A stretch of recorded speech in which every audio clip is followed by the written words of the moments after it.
Hello नमस्कार, स्वागत है एक बार फिर से आप सभी का अपने जी रसायन यूट्यूब चैनल में।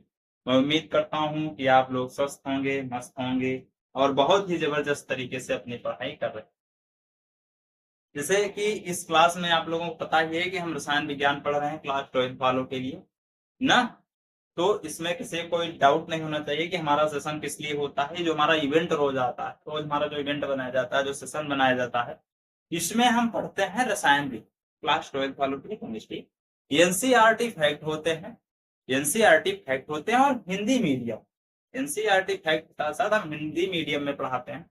जैसे आपके यूपी बोर्ड हो गए, बिहार बोर्ड हो गया ना, एमपी बोर्ड हो गया, राजस्थान, यानी जहां जहां हिंदी माध्यम वाले बच्चे हैं उन लोगों के लिए क्लास होती है। और ये क्लास उस स्तर तक होती है, उस क्षेत्र तक पहुंचाने की कोशिश की जाती है इस क्लास को जहां तक कोचिंग की सुविधा भी उपलब्ध नहीं। ऑफलाइन बच्चे कोचिंग नहीं जा सकते हैं, फोन से वो ऑनलाइन कोचिंग कर सकते हैं। ठीक, तो इसीलिए ये जो हमारा सेशन होता है उन बच्चों तक आप लोग ज्यादा से ज्यादा शेयर किया करिएगा, लाइक करिएगा। और जितने हमारे नए साथी जुड़ते हैं वो सब्सक्राइब करने के बाद बेल आइकन की बटन को जरूर प्रेस किया करेंगे, ताकि हमारी हर वीडियो का नोटिफिकेशन सबसे पहले आप तक पहुंचता है। ठीक, तो चलिए आइए बातें हैं अपने सेशन पर, अपने लेक्चर पर, कि हमें आज क्या पढ़ना है। पिछले वाले लेक्चर में हम थोड़ा सा जाएंगे कि पिछले वाले लेक्चर में हम क्या पढ़े थे, उससे क्या करेंगे, हम रिलेट करते हुए आगे आएंगे। ठीक, रिलेट करने से क्या होगा, पिछली जो चर्चा हमने की थी पिछले लेक्चर में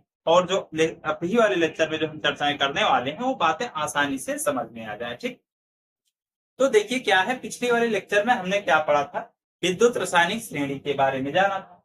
क्या जाना था, विद्युत रासायनिक श्रेणी के बारे में हमने, है ना, यही जाना था ना कि विद्युत रासायनिक श्रेणी क्या होती है, इसके प्रयोग क्या होते हैं, इनमें कैसे अपचयन कैसे पता चलेगा, आपसी कारक कौन है कैसे पता चलेगा ना, इसमें क्रियाशीलता सबसे अधिक किसकी होगी, इन सब की चर्चा हमने कर ली थी। ठीक, और आज उसी चैप्टर से यानी उसी ट्रेड से संबंधित आज हम क्या करेंगे, कुछ प्रश्न करेंगे, 2 4 6 प्रश्न जितने सेशन में हो पाएंगे उतने हम प्रश्न करेंगे, ताकि आपको अंदाजा लगे कि जो बोर्ड में सवाल पूछे जाते हैं वो किस टाइप से आ रहे हैं। इन सब टाइपों को जानना बहुत ही अनिवार्य है। ठीक, तो देखिए जैसे कि इसी विद्युत रासायनिक श्रेणी के क्रम में हमने एक आपको सूत्र बताया था, फार्मूला बताया था, जिसमें क्या था कि अगर एसआरपी प्रपोर्शनल आपसी कारक क्षमता प्रपोर्शनल 1/1 में, या आप बटे कह सकते हैं, या 1 क्या था, अपचयन क्षमता थी। क्या थी, अपचयन या अपचायक क्षमता थी। क्या दिया था हमने, जो नेक्स्ट वाले में देखा था कि एसआरपी प्रपोर्शनल आपसी कारक क्षमता प्रपोर्शनल 1 में अपचायक क्षमता, यही दिया था ना हमने। दिख रहा है, यही दिख रहा है, नहीं दिख रहा, दिख रहा है ना। ये जो सूत्र था हमने पिछले वाले लेक्चर में बताए थे कि एसआरपी अगर ज्यादा होगा तो आपकी कारक क्षमता भी ज्यादा होगी, अगर एसआरपी ज्यादा होगा तो अपचायक क्षमता कम होगी। भाई ये बटे में है, इसीलिए क्या होगा, अगर एसआरपी ज्यादा तो अपचायक क्षमता कम, एसआरपी ज्यादा तो आपकी कारक क्षमता ज्यादा, एसआरपी कम तो आपकी कारक क्षमता कम।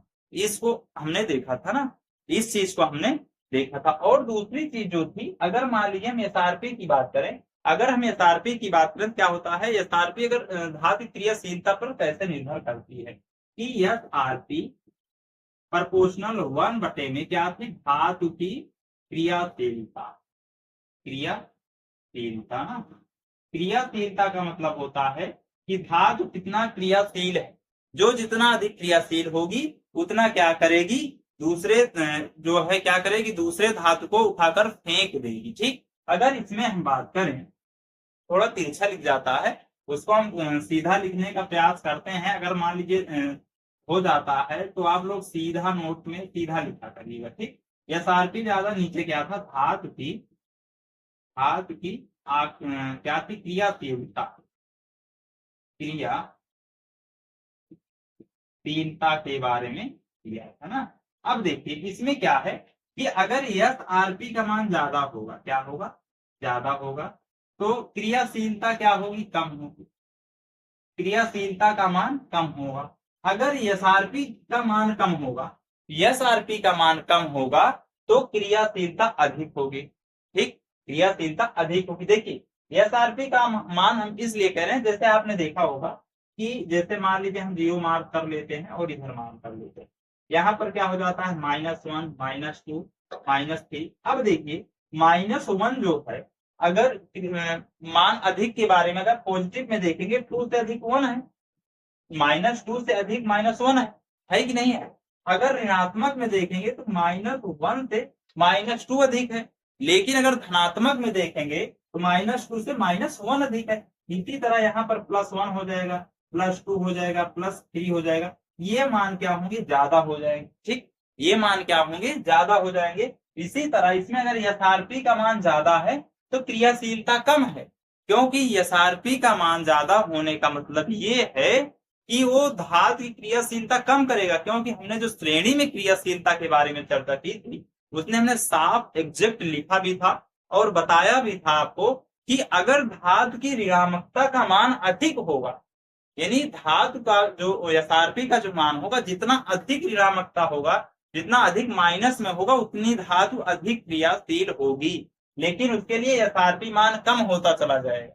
अगर जितना माइनस में जाएगा उतना एसआरपी मान कम होगा, और जितना प्लस में आएगा उतना एसआरपी मान ज्यादा होगा। इस बात को आप लोग ध्यान रखिएगा, इस बात को आप ध्यान रखिएगा। ठीक, इस बात को आप ध्यान रखिएगा, नहीं तो कहीं ज्यादा कम में आप कंफ्यूज हो जाए। ठीक, जैसे मान लीजिए आपको कोई आयन दिया है, मान लीजिए ए आयन प्लस है, अगर इलेक्ट्रॉन इसको ए अपचयित किया गया, और अगर इसका एसआरपी का मान बात करें, अगर इसके ए आयन की जो है अपचयन की अगर एसआरपी का मान है, एसआरपी का मान मान लीजिए -1.5 है, क्या है 1.51 वोल्ट।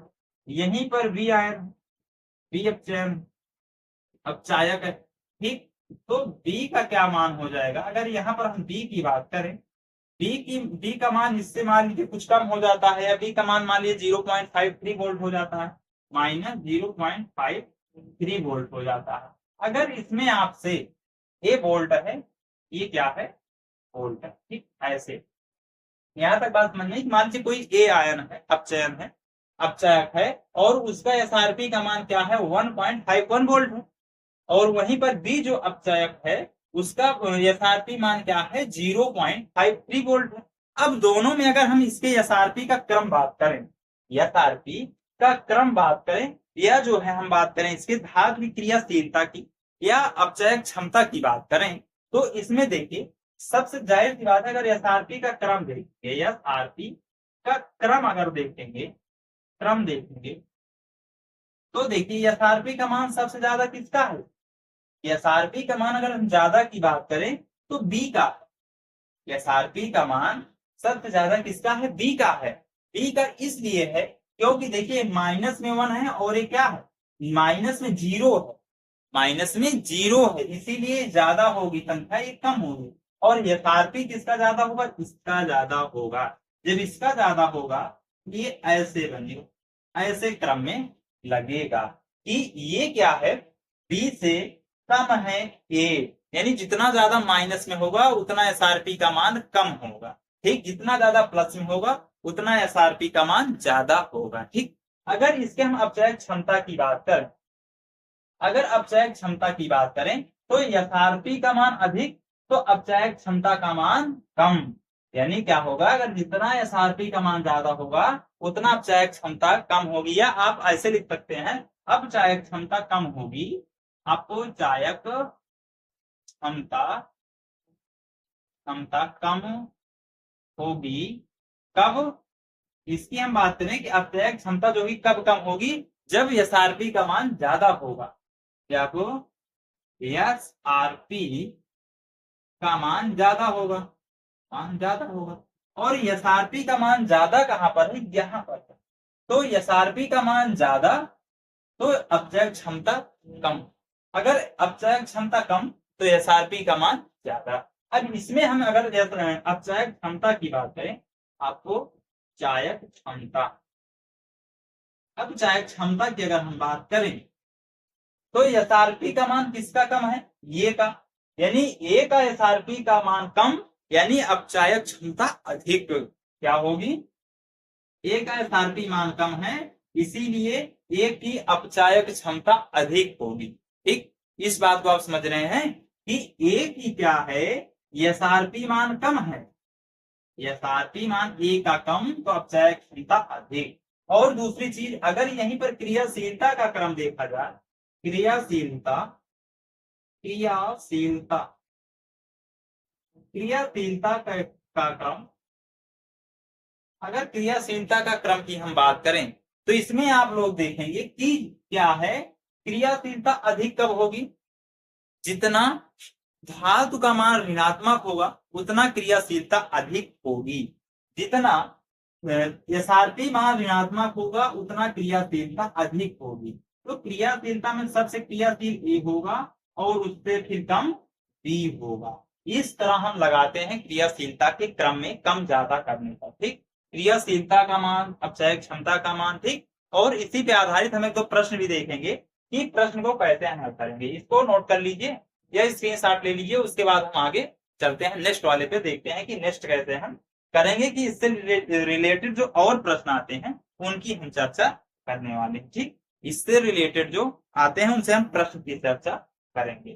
ठीक, चलिए हटा लिए, इसको हटाएं, चलिए इसको हम हटा रहे हैं। ठीक, हाँ सिर्फ इतना ही हटाएंगे, उसको नहीं हटाएंगे, वो लिखा रहेगा।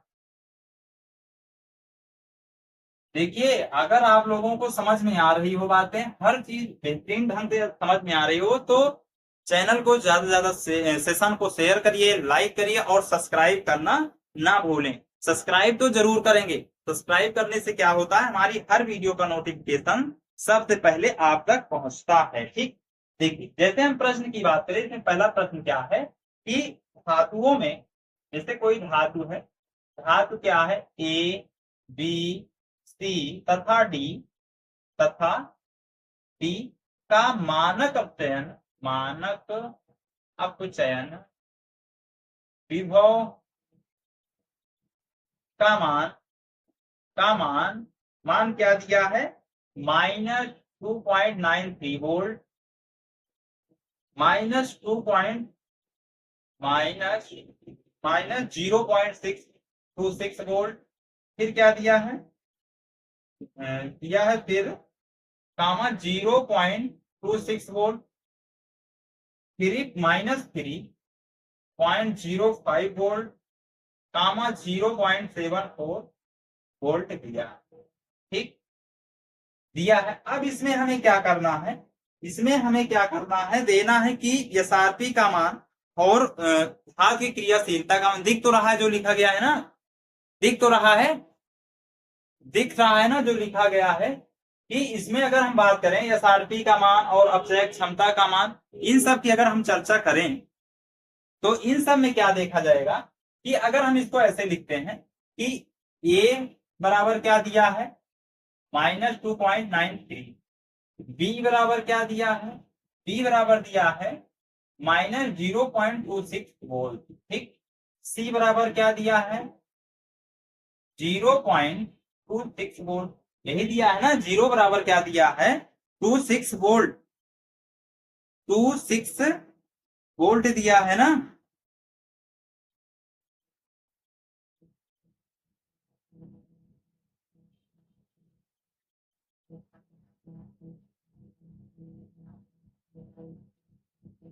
यहां पर ये जो है ये नहीं होगा। ठीक, ये नहीं होगा, यहां पर क्या हो जाएगा, हाँ 1 2 3 4 भी है ना, हाँ यहाँ पर -3.05 वोल्ट हो जाएगा। डी बराबर क्या दिया है, 0.74 वोल्ट दिया। ठीक, अब इसमें हम अगर एसआरपी क्रम की बात करें, कि सबसे अधिक एसआरपी का मान किसका होगा, तो एसआरपी के मान में हम देखेंगे एसआरपी, इसके अगर हम क्रम की बात करें तो एसआरपी मान सबसे ज्यादा किसका होगा, जिसका सबसे अधिक ऋणात्मक मान होगा। क्या होगा, जिसका सबसे अधिक ऋणात्मक मान होगा, और सबसे अधिक ऋणात्मक मान किसका है, सी का। क्या है, सी का है, सी का है ना। तो पहले हम किसको लिखेंगे, सी लिखेंगे। ठीक, हाँ इसमें शायद घटते हुए क्रम में दिया है कि एसआरपी का मान, एसआरपी का मान घटते हुए क्रम, घटते हुए क्रम में लगाना। ठीक, घटते हुए क्रम में लगाना है। ठीक, यहाँ पर थोड़ा सा मिस्टेक हो गया था, दिया है जो एसआरपी का मान घटते हुए, तो एसआरपी का मान घटते हुए क्रम का मतलब है पहले सबसे बड़ा, फिर उससे छोटा, फिर उससे छोटा, फिर सबसे छोटे की हम चर्चा करेंगे। ठीक, तो सबसे बड़ा कौन है, सी है, तो क्या है सी, सी क्या है सबसे ज्यादा माइनस में है, इसीलिए सबसे ज्यादा क्या होगा, सी होगा। ठीक, फिर उसके बाद हम बात करें उससे छोटा कौन है, ये है, तो ए की बात करेंगे। फिर उसके बाद क्या है, यथार्थी मान इसका घटते हुए क्रम में देखेंगे। फिर उसके बाद क्या है, सी की है, ए है, सी है, ए है, फिर उसके बाद कितना है, माइनस क्या है, ये 0.26 है। फिर सबसे कम किसका है, वो 0.47। ठीक, ये क्या है, घटते हुए क्रम में। अगर हम इसकी बात करें तो घटते हुए क्रम में है, ये क्या है, यथार्थी घटते हुए क्रम में, यथार्थी घटते हुए क्रम में, घटते क्रम में। ठीक, घटते क्रम में, अगर यही बढ़ते क्रम की बात की जाए, ये जो बढ़ते क्रम की बात की जाए, यहाँ सॉरी यहाँ हमने लिख दिया है इसके, यहाँ पर बी हो जाएगा, यहाँ पर डी हो जाएगा। ठीक, यहाँ पर डी हो जाएगा। ये है घटते हुए क्रम में। अगर हम बढ़ते क्रम की बात करें तो ये उल्टा हो जाएगा। बढ़ते हुए क्रम की अगर हम बात करें कि एसआरपी का मान सबसे ज्यादा किसका है, फिर उससे कम किसका है, तो सबसे ज्यादा अगर एसआरपी मान की हम बात करें तो सबसे ज्यादा किसका है, यहाँ पर यहाँ पर अगर एसआरपी के मान की हम बात करें तो सबसे ज्यादा बी का। ठीक, ऐसे बी। फिर उसके बाद किसका सबसे ज्यादा पॉजिटिव है, सबसे ज्यादा किसका है, डी का, ऐसे। फिर उसके बाद अगर हम बात करें कि डी से किसका ज्यादा है, तो डी से ज्यादा की अगर हम बात करें तो बी का, बी का शायद हो गया, वो ए का क्या है, ये। ठीक, ए से हम बात करें फिर सी, ये क्या है, एसआरपी का मान, एसआरपी का मान, ये एसआरपी का मान हुआ, जो कि क्या है, सबसे ज्यादा एसआरपी का मान जो होगा उसकी तुलना यहाँ पर की गई है। ठीक, यहां तक बात समझ में आई। अगर हम यहीं पर धातु की अगर क्रियाशीलता भी देखें, क्या देखें, धातु की क्रियाशीलता, तो धातु क्रियाशीलता का मतलब ये है कि जो ज्यादा अधिक क्या होगी, ऋणात्मक होगी, उसकी क्रियाशीलता अधिक होगी। जो ज्यादा अधिक क्या होगी, ऋणात्मक होगी, उसका मान अधिक, वो अधिक क्रियाशील होगी। तो यहाँ पर सबसे ज्यादा कौन है, सी है, सी है ना, सी का -3 है। फिर उसके बाद ये है, ये है। फिर उसके बाद अगर हम बात करें तो क्या है, डी, डी के बाद अगर हम बात करें क्या है, बी। ये क्या हो गया, इसके धातु की क्रियाशीलता का क्रम। ठीक, यहां तक बात समझ में आई कि धातु की क्रियाशीलता का क्रम क्या होने वाला है। धातु की क्रियाशीलता क्रम, एसआरपी का मान, एसआरपी का घटते क्रम में मान कितना होगा। ठीक, इन सबको हमने देखा। यहां तक बात समझ में आई, यहां तक बात समझ में आई। देखिए, अगर यहां तक बात समझ में आई हो, सेशन अच्छा लग रहा हो, तो आप लोग ज्यादा से ज्यादा शेयर करिएगा। और जो कुछ ना समझ में आता हो, जो कुछ ना समझ में आए, उसके लिए आप कमेंट करिएगा, उस आपके कमेंट का जवाब दिया जाएगा। ठीक, आप लोग कमेंट करिएगा, आपके कमेंट का जवाब दिया जाएगा। ठीक, चलिए इसको नोट करिए। फिर उसके बाद हम अगला प्रश्न देखते हैं कि अगला प्रश्न क्या होने वाला है। अगले प्रश्न की हम बात करते हैं कि अगला प्रश्न क्या होने वाला। ठीक, चलो हटाएं इसको, चलिए इसको हम हटा रहे हैं। ठीक,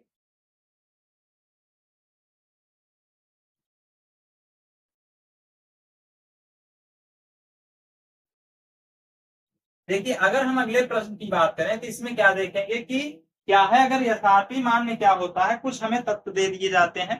क्या दे दिए जाते हैं, जैसे मान लीजिए हमें तत्व दे दिए गए, निम्नलिखित धातुओं में उस क्रम में लगाएं जो एक दूसरे को विस्थापित करती है ना। निम्नलिखित, या आप लिख सकते हैं धातुओं, धातुओं को उस क्रम में लगाएं, लगाएं जो एक दूसरे को, एक दूसरे को विस्थापित कर दे, को विस्थापित करती हैं, ठीक। धातुओं को उस क्रम में लगाना है। अब सोच रहे हो कि धातु तो दी ही नहीं है, धातु के क्रम को लगाएं कौन से ना, तो हम धातु के क्रम को बता रहे हैं। जैसे हमारे पास आयरन है, क्या है, आयरन है। फिर क्या है, आयरन के बाद आपको क्या दिया गया, कापर दिया गया है, जिंक दे दिया गया है, एल्युमिनियम दे दिया गया है ना, क्या दे दिया गया, एल्युमिनियम दे दिया गया है, एमजी दे दिया गया है, और यहाँ पर क्या दे दिया गया है, जेडीएन दे दिया गया। इन सब धातुओं को लगाना है जो एक दूसरे को विस्थापित करती हैं।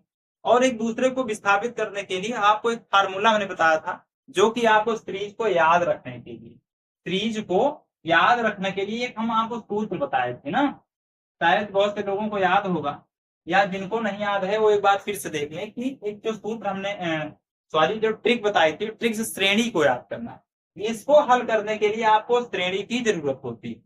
जो हमारे पास क्या थी, विद्युत रासायनिक श्रेणी थी, वो श्रेणी अगर याद होगी तब आप लोग इसे आसानी से कर पाओगे। क्या कर पाओगे, आसानी से कर पाओगे। तो सबसे पहले आप लोग श्रेणी याद किए हो कि नहीं, श्रेणी आपको आनी चाहिए। तो अगर श्रेणी आपको नहीं याद है तो आज हम फिर से बता दे रहे हैं। एक श्रेणी थी, ली के बाप ने, ली के बाप ने काना काना से मांगा आलमारी, जमीन, कार, आलमारी, जमीन, कार, नहीं तो शादी, पोस्टपोन्ड है, पोस्टपोन्ड है। इसके बाद क्या था हमारे पास, चार तो और थे, इसके नीचे क्या था, सीयू था, आयोडीन था, ब्रोमीन था, क्लोरीन था और क्लोरीन। यहां तक दिख रहा है ना, दिख रहा है। अब देखिए, ली से हमने क्या पढ़ा था, लिथियम होता है, के से क्या होता है, पोटेशियम होता है, बी बाप से क्या होता है, बी ए होता है, बेरियम, का से क्या होता है, सी ए कैल्शियम, ना से क्या होता है, सोडियम, एम जी मांगा, मांगा मतलब एम जी, अलमारी मतलब एल, जमीन मतलब जेडएन, कार मतलब सी आर, नहीं तो मतलब एन आई, शादी मतलब एस एन, पोस्टपोन मतलब पीवी, लेट जिसे बोलते हैं, और यच का मतलब का मतलब होता है H2, यानी H2 मतलब H2 के नीचे एक धातु आती है, उसके बाद नीचे चार अधातु आती हैं। ठीक, हम इससे देखेंगे कि आसानी से कैसे हम इसको पता कर सकते हैं कि कौन तो अधिक क्रियाशील है, कौन एक दूसरे को विस्थापित कर देगा। यहाँ पर देखिए, अगर हम विस्थापित की बात करें तो यहाँ पर सबसे पहले क्या है, इसको हम एक क्रम में लगाएं, इस श्रेणी वाले क्रम में लगाएंगे कि कौन सा किसको विस्थापित करेगा। तो इसमें सबसे पहले जो धातु आती है, सबसे पहले अगर हम बात करें कि धातु कौन आएगी, तो शायद आएगी एमजी आएगी। क्या आएगी, एमजी। ऐसे लिखेंगे, एमजी लिखेंगे भाई ना, एमजी ऐसे लिखेंगे, ऐसे लिखेंगे। उसके बाद इसमें एल्युमिनियम आएगी, ऐसे एल्युमिनियम। यहां तक बात समझ में आई कि एमजी के बाद कौन आएगा, एल्युमिनियम आएगा। आएगा कि नहीं आएगा भाई, ली के बाप ने काना से मांगा आलमारी, जमीन कार, नहीं तो शादी, पोस्टपोन्ड है। जमीन कार के अंदर एक और है, फ्रीज भी है, जमीन कार और उसके कार के नीचे फ्रीज है। नहीं तो जो है, नहीं तो थोड़ा सा मिस्टेक हो गया, नहीं मतलब एफ ई होगा, एफ ई, ठीक।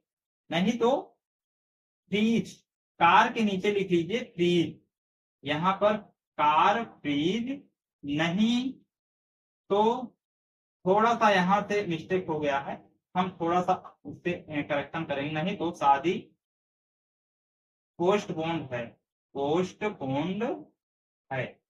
ठीक, देखिए, नहीं मतलब एन आई हो जाएगा, शादी मतलब एस एन हो जाएगा, पीवी मतलब पोस्टपोन्ड, एस मतलब, ठीक।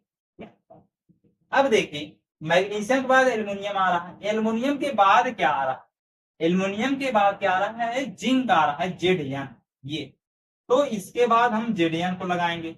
यहां तक बात समझ में आई कि इसके बाद हम किसको लगाएंगे, एल्युमिनियम के बाद जेडीएन को लगाएंगे। देखिए, बहुत शानदार ट्रिक है ये, पेपर में काम करने लायक है। पेपर में काम करेगी भी, पेपर में काम करेगी भी। अगर आप आसानी से देखोगे, थोड़ा अपना अंडर प्रेशर लगाओगे तो ये चीज आसानी से समझ में आएगी, पर आपको थोड़ा सा तो जोर लगाना ही पड़ेगा, थोड़ा सा आपको जोर लगाना ही पड़ेगा। ठीक, अब देखिए जिंक के बाद अगर हम बात करें तो हमारे पास 5 तत्व हो गए, 5 धातुएं हो गई, बची कितनी? 2। एक आयरन बच गई है और एक क्या बच गई है? Cu copper. ठीक, और हमने 3 को लगा दिया है, और इसी में क्या Zn हमने 2 बार लिख लिया है, Zn एक बार ही होगा। ठीक, अब देखिए Cu पहले आ रहा है कि Fe आ रहा है? Cu तो यहाँ है और Fe यहाँ, तो हम इसके बाद किसको लगाएंगे? Fe लगाएंगे, फेरम को। फेरम मतलब हमने बताया था Fe जो होता है फेरम से होता है, और फेरम का मतलब ये होता है कि ये जो धातु होती है इसका लैटिन नाम, जो लैटिन नाम है उसी से हम इसको फेरम कहते हैं, जबकि फेरम Fe मतलब होता है आयरन, लोहा। लोहा को हम फेरम कह भी सकते हैं। ठीक, अब देखिए उसके बाद क्या बचा? कापर। कापर यहाँ पर है H2 से नीचे, इसीलिए इसे हम सबसे बाद में लगा। देखिए एक दूसरे को विस्थापित कर रही है कि नहीं, एक दूसरे को विस्थापित कर रही है कि नहीं। चलिए ठीक, जल्दी से फटाक से एक और बताइए। मान लीजिए हमारे पास क्या है, हमारे पास Mg है, Cu है, Ag है। ठीक, क्या है? Ag है और Ag नहीं है, मान लीजिए सॉरी हम इसमें K लगा लेते हैं, पोटेशियम लगा लेते हैं, और यहाँ पर I लगा देते हैं, फिर उसके बाद हम Na लगा देते हैं।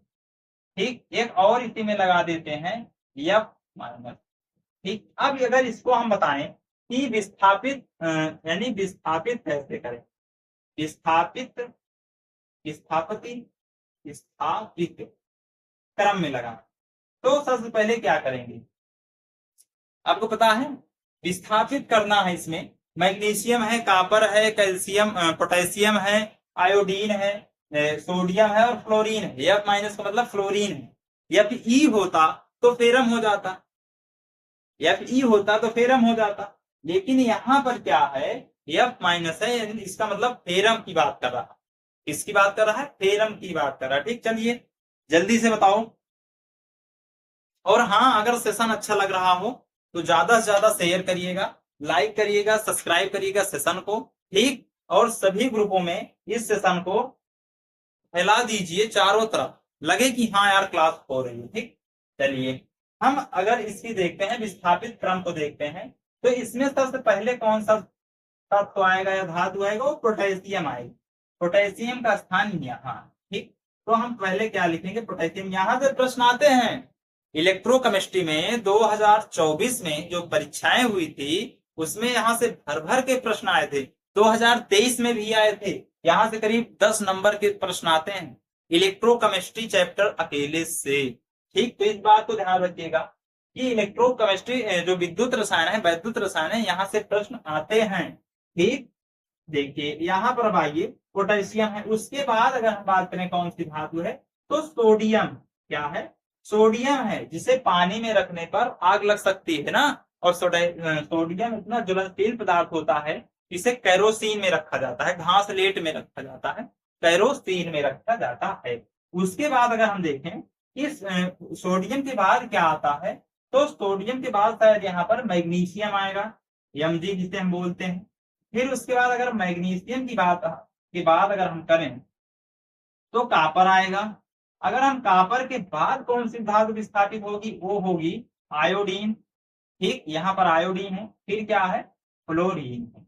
इस तरह से हम विस्थापित वाले क्रम में लिखते हैं। यहां तक बात समझ में आई? यहां तक तो किसी को कोई डाउट नहीं होना चाहिए था। यहां तक बात समझ में आई?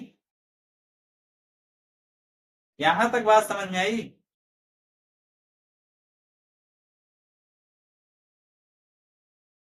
देखिए विस्थापित का मतलब होता है कि श्रेणी में ऊपर आने वाली धातुएं क्या करती हैं, नीचे वाली धातुओं को क्या करते हैं? विस्थापित कर देती हैं, या ऊपर स्थित धातुएं नीचे स्थित धातुओं को विस्थापित कर देती हैं। यहां पर आप लिख लीजिए कि श्रेणी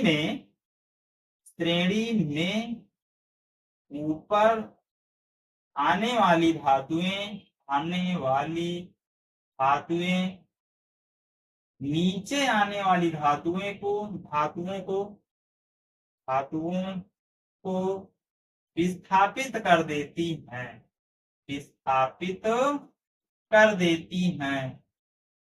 ठीक, पहले का मतलब ऊपर आने वाली धातुएं क्या करती हैं, नीचे आने वाली धातुओं को विस्थापित कर देती, क्या करती हैं, हटा देती हैं। जैसे मान लीजिए कि एक विद्यालय जो क्लासरूम होता है उसमें मान लीजिए 4 लोग ऐसे छोटू छोटू सा है और एक लोग ऐसा मोटू सा है, अंबानी जैसा मोटू सा ना, अंबानी जैसा मोटू सा है। तो ये मोटू सा क्या करेगा, सभी को हटा देगा, इसको कहेगा तू फुट ले। जैसे जियो आया था ना, बीएसएनएल को बोला तू निकल ले, एयरटेल को बोला निकल लो, वोडाफोन को बोला निकल लो, आइडिया तो हिरा गए थे, आइडिया तो हिरा गए थे जियो के आगे ना। तो वही सेम कंडीशन इस श्रेणी में होता है कि जो वैद्युत रासायनिक श्रेणी में होती है, जो धातु ऊपर होती है, जो धातु ऊपर होती है उसका एसआरपी का मान कम होता है, एसआरपी का मान कम तो होता है लेकिन ऋणात्मक में कम होता है, तो अधिक क्रियाशील होती हैं और इसी कारण वो धातुएं क्या करती हैं, अपने से नीचे स्थित धातुओं के क्या करती हैं, विस्थापित कर देती हैं, उसके स्थान से हटा देती हैं, उनको एक स्थान से दूसरे स्थान पे मन चाहे स्थान पर भेज सकती हैं या भेज देती हैं। ठीक, यहां तक बात समझ में आई। अब हमें तो लग रहा है कि आपको किसी भी तरह की दिक्कत नहीं होनी चाहिए विद्युत रासायनिक श्रेणी में। जहां तक मेरा सवाल है कि इसके लगभग इसी तरह प्रश्न आते हैं कि अपचयक क्षमता बताइए, ऑक्सीकरण क्षमता बताइए, इसमें सबसे अधिक क्रियाशील कौन है, कौन सी धातु एक दूसरे को विस्थापित कर देगी। ठीक, इन सब के बारे में हमने बताया है और जितने एनसीईआरटी फैक्ट होते थे उनको भी हमने छोटे छोटे करके लिखाया है, बताया है। ठीक, तो यहां से किसी कोई डाउट नहीं होनी चाहिए। ठीक, तो चलिए आज के इवेंट को हम यहीं तक रखते हैं, आज के लेक्चर को, आज के सेशन को हम यहीं तक रखते हैं। मिलते हैं नेक्स्ट वाले सेशन में, तब तक के लिए आप लोग खूब सारा रिवीजन करिए। ठीक, खूब सारा रिवीजन करिए, पढ़िए अच्छे से, और जब नेक्स्ट सेशन में आइए तो नेक्स्ट सेशन में आने से पहले इस वाले सेशन में आप लोग कुछ ना कुछ कमेंट करके जरूर आइए, तभी यहां से जाइए। ठीक, तो चलिए आज सेशन को हम यहीं तक रखते हैं।